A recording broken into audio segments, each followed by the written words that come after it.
কিছু গরু ভালো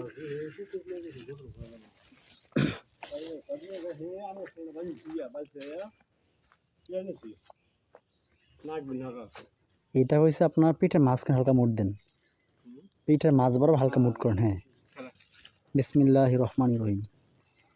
সব কিছু আপনার বয়স হইলে একটা ক্লান্তি চলে আসে, এটা হচ্ছে বিষয়।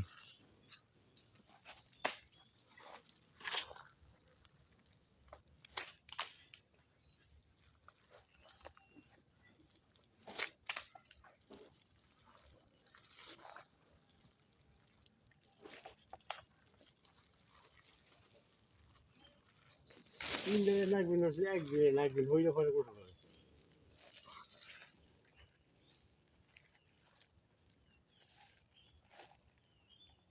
এই না হবে কিন্তু অসুবিধা কম